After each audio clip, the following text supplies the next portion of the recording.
Alors aujourd'hui, nous nous appelons des vainqueurs. Mais est-ce qu'il y a de la persévérance en nous? Aujourd'hui, nous disons que nous allons réussir dans la vie. Est-ce que nous avons de la persévérance? Tu peux avoir un projet aujourd'hui. Et je t'ai dit, si tu n'as pas de la persévérance, tu ne dois pas être un prophète pour dire que tu vas échouer. Nous avons besoin de la persévérance. La loi de la consistance.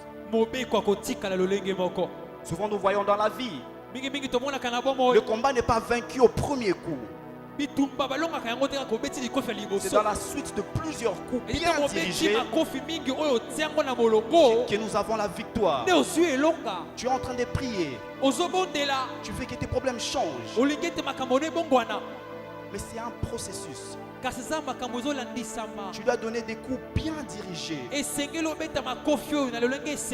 Prévois ta façon de prier. Comment sont tes sujets de prière? Si j'ai une pierre et je veux la lancer à cette chaise qui est ici, mais je lance la pierre de l'autre côté, est-ce que la pierre va rencontrer cette chaise? Alors aujourd'hui, nous avons par exemple un problème de travail, mais on prie et nous disons à Dieu, Père, fais quelque chose. Mais quelle chose? Nous devons avancer, mettre des détails aussi dans nos prières, dire à Dieu qu'est-ce que tu veux exactement. Cet aveugle savait ce qu'il voulait, raison pour laquelle il a dit à Jésus, je suis en train de voir, mais c'est flou. C'était la cause principale pour laquelle Jésus avait encore touché. Parce que la personne était consistante. Nous retenons ceci. Dans la vie, nous devons être persévérants. Nous avons besoin de la consistance pour avancer.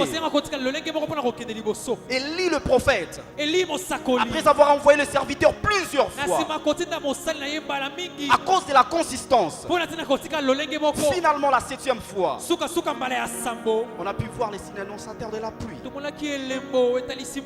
Alors nous aujourd'hui, comme disciples du Christ, apprenons à être consistants dans ce que nous faisons. Changeons notre manière de faire les choses. Avançons. Ne reculons pas. Avançons. Ne stagnons pas. Persévérons dans ce que nous sommes en train de faire. Et à fin de compte, nous verrons de bons résultats. Un contact décisif. Quand tu as besoin d'un contact décisif, quand tu as besoin de te contacter avec Jésus,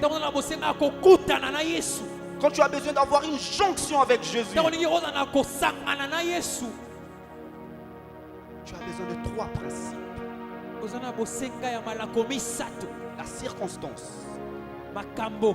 la loi des premiers efforts et la loi de la consistance. C'est en ce moment-là que tu vas voir le résultat. Comme cet aveugle, il était persévérant. Il a dit à Jésus, oui, je vois. Toi aussi aujourd'hui, tu as eu un travail. Tu dis, Père, j'ai reçu un travail. Mais ce n'est pas ce que je voulus. Ce n'est pas les salaires que je voulus. En ce moment-là, parle encore à Dieu. Et comme c'est aveugle, Jésus l'a touché pour la 2e fois. Aujourd'hui, il y aura un contact décisif. Jésus va te toucher pour la 2e fois. Et tu vas voir un changement. Après cette touché, l'aveugle a vu. Il a vu clairement. Alors nous voyons avec ce processus du miracle, il fallait que l'aveugle se situe à un bon endroit. Il fallait que l'aveugle fasse des premiers efforts. Il fallait qu'il soit consistant afin de voir quelque chose se réaliser. Lorsque nous voyons un miracle, Lorsque nous voyons un changement qui se passe dans nos vies, nous ne devons pas rester calmes. Nous ne devons pas rester incrédules. Nous devons témoigner. Lorsque tu rends témoignage, tu glorifies Dieu. Lorsque tu rends témoignage, tout le monde verse leurs yeux vers Jésus. Mais lorsque nous sommes incrédules, nous sommes en train de rendre joyeux le diable. Ne soyons pas incrédules. De la même façon que la foi vient de ce qu'on entend, l'incrédulité aussi vient de ce qu'on entend.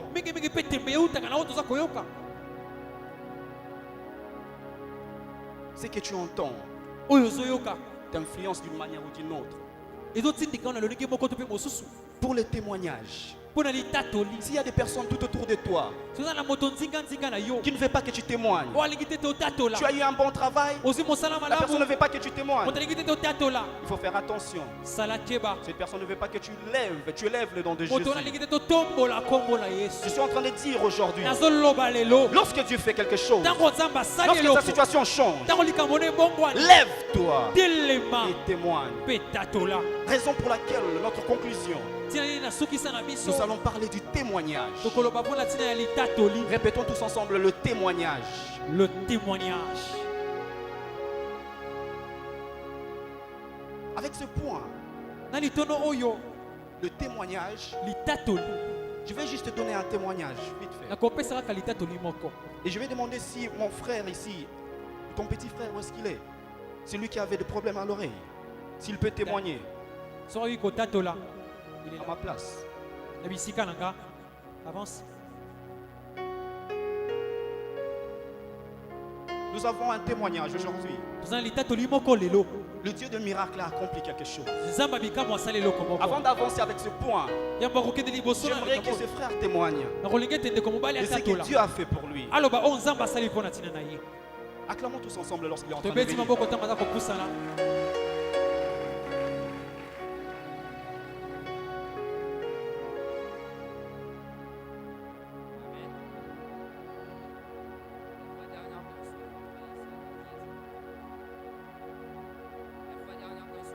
À l'église, j'avais le problème de l'oreille droite. Après la prière, ma mère m'a dit que je puisse contacter le prophète Eugène. Après la prière du prophète, mon oreille droite, je sentais une manifestation qui s'opérait dans mon oreille. Quand le prophète priait, le lendemain, mon oreille droite, j'entendais totalement. C'est pourquoi je viens remercier le Dieu du prophète Eugène. Amen. Acclamons tous ensemble pour cela.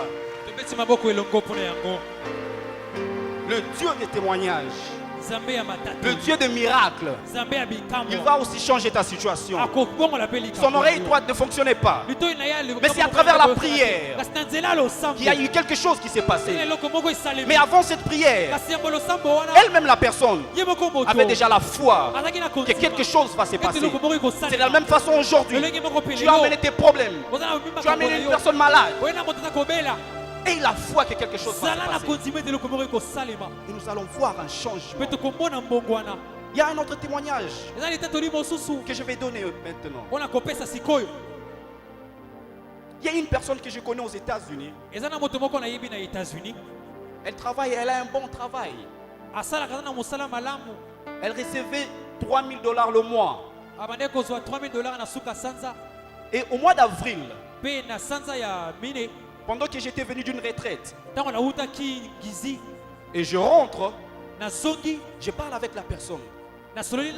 Rien qu'en regardant la personne, je vois que la personne sera payée plus de $4,000 le mois dans moins de 3 mois. Et je parle à la personne. Je lui dis, écoute la voix prophétique. Et qu'est-ce que la personne me répond? Il dit, arrête avec tes analyses. C'est même le moment où j'ai eu de l'encouragement au-dedans de moi. J'ai dit, c'est dans de telles situations que Dieu se glorifie. Et je parle à la personne. J'ai dit, actuellement, tu as le salaire de $3000 le mois. Et j'ai même eu l'audace pour lui dire, Dieu me dit ceci. Dans moins de 3 mois, tu auras un salaire de plus de $4000 le mois. Comme la personne est comme un psychologue, la personne me dit, mais quand on réfléchit bien à ce que tu as dit, avec ma compagnie de travail, on change les salaires après 2 mois ou après 4 mois. Et quand on change ce genre de salaire, ça peut être juste de $100 de plus. Le montant que tu viens de dire, peut-être dans 2 ans, oui, c'est possible, mais dans 2 ans. Et j'ai répété. J'ai dit, c'est ce que tu vas avoir dans moins de 3 mois. Et après cela, dans moins de 60 jours, la personne m'écrit. La personne me dit, dis-moi comment tu opères. J'ai dit non, mais dis-moi, qu'est-ce qui s'est passé? La personne me dit ceci. Maintenant, comme je t'ai dit, je viens de recevoir un email où j'ai un paiement de plus de $4500 le mois. Dans moins de 60 jours. Dans moins de 60 jours. Dieu a fait ce qu'un humain peut faire dans 2 ans. Alors c'est de la même façon aujourd'hui. À travers cette voix prophétique, lorsque nous allons prier, il y aura des changements. Et nous allons donner même des délais. Parce que le Dieu que je sers, il donne des délais. Il te donne même la date. Je suis en train de parler à une personne. Si tu crois en cela, tu vas voir ce qui va se passer. Dans la Bible, il est écrit, si tu crois, tu verras la gloire de Dieu. Alors avec ton travail que tu cherches, si tu crois, tu verras le travail. Alors avec le finance qui est instable, si tu crois à mon Dieu, cela va changer. Et c'est là par le nom de Jésus-Christ. Lorsque je suis venu ici, il y a cela 2 semaines passées. Je suis sûr que la plupart des gens étaient ici. Les dimanches, lorsque j'ai eu à voir le micro ici, nous avons prononcé une parole. J'ai parlé des délais. Nous avons dit qu'il y aura des gens ici qui vont recevoir le travail dans très peu de temps. Il y a cela quelques jours passés. Nous avons reçu un témoignage d'un papa. Il dit ceci. Je n'arrive pas à comprendre. Moi qui ai fait 2 ans sans travail, j'ai prié, j'ai beau prier, j'ai envoyé des lettres dans des compagnies, j'ai envoyé mes CV. Pendant 2 ans, il n'y a pas eu de résultat. Mais à travers la parole qui a été prononcée 2 semaines passées, la personne a eu un travail où il n'a même pas déposé un CV. Et le travail qu'il a reçu, dans ce travail-là, il y a eu à peu près 420 personnes qui ont déposé des CV. Mais lui n'a pas déposé les CV. C'est à travers juste une parole prophétique. Et avec la foi qu'il avait, il y a eu quelque chose qui s'est changé. Les témoignages est nécessaire. Et je parle aujourd'hui en tant que prophète. Si tu crois en mes paroles, si tu crois en mes paroles inspirées par le Saint-Esprit, il y aura quelque chose qui va changer. Il faut témoigner. Lorsque nous témoignons, la gloire revient à Jésus. Le témoignage.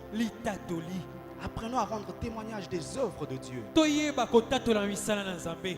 y a un changement, acceptons qu'il y a eu changement. Au lieu de manifester l'incrédulité. Parce qu'aujourd'hui, l'être humain est spécialiste en confirmation. Oui, je vis un changement, mais j'attends la confirmation. L'aveugle n'a pas entendu de confirmation. L'aveugle n'a pas attendu la confirmation. Il a témoigné. Évitons l'incrédulité. Dieu t'a donné un travail. Dieu t'a guéri. Vas-y, témoigne. Pourquoi dire que j'attends encore 2 semaines si la guérison est toujours là? En ce moment-là, je vais témoigner. Ne manifestons pas l'incrédulité. Lorsque Dieu fait quelque chose, nous devons témoigner. Parce que le témoignage nous rapproche de notre miracle. Comme l'aveugle l'autre fois, il a vu flou. Et maintenant, il a vu clairement. Il n'a pas attendu. Il n'a pas attendu. Il a témoigné. Quand les choses marchent, il faut témoigner. Au lieu de demeurer toujours dans le calme, le témoignage est nécessaire. Répétons tous ensemble le témoignage. Le témoignage. Les témoignages. Le témoignage. Pendant que je suis en train de parler, pas le premier rangé, mais le deuxième rangé, je vois une flèche qui se dirige vers maman. Maman, vous pouvez vous lever s'il vous plaît. Je vais passer juste un message que je suis en train de voir.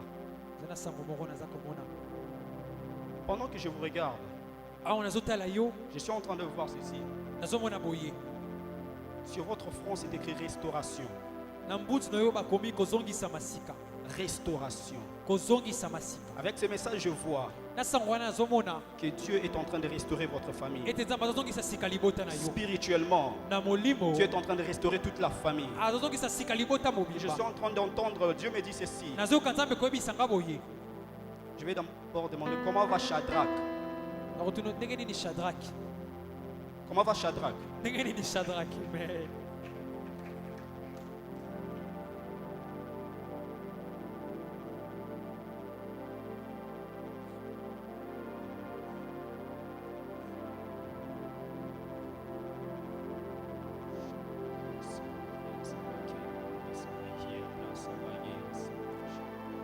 Quand j'ai regardé maman, l'esprit m'a demandé de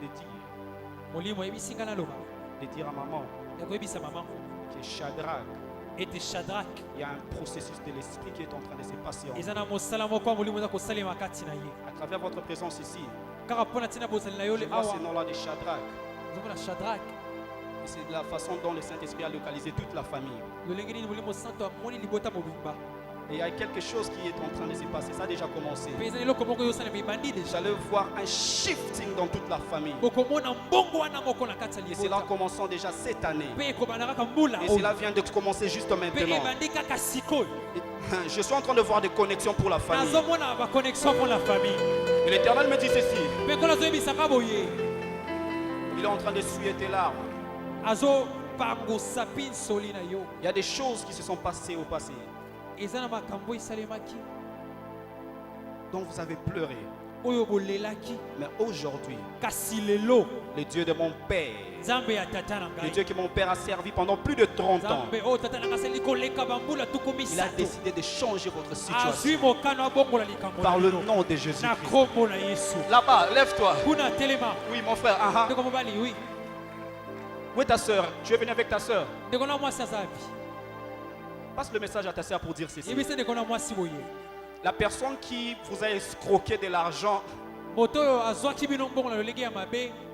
je vois un GPS maintenant. Elle t'a déjà parlé de l'escroquerie qui s'est passée dans la famille. Escroquerie. Je vois un GPS maintenant. Bientôt, nous allons attraper cette personne. Pendant que je parle, je vois une flèche qui sort d'ici. Ça descend vers le rond-point. Ça va vers ma tétée.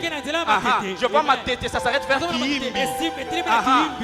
Ça te dit quelque chose? Et le Je vois à Kiimbi et je vois la flèche qui sort et on montre la flèche qui se connecte avec la station Salongo. Cette personne se trouve juste là. Vous allez la voir avant le 30 octobre. Le 30 octobre. Amen. Amen.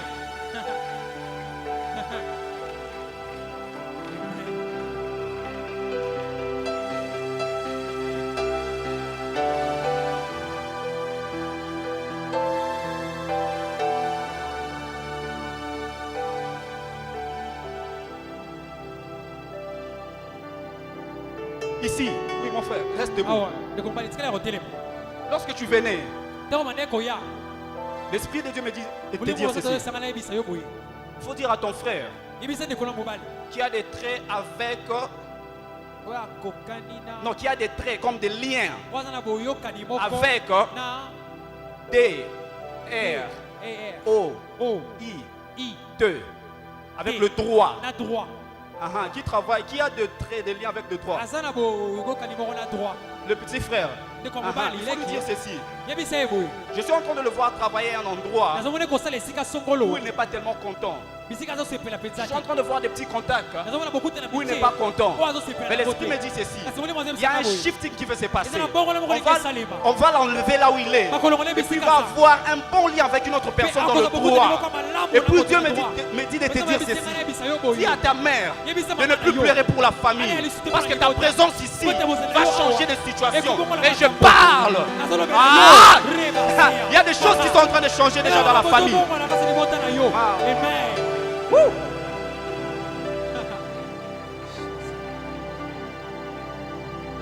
Il y a un autre message, on va parler après. Là-bas en ligne nette. Lève-toi.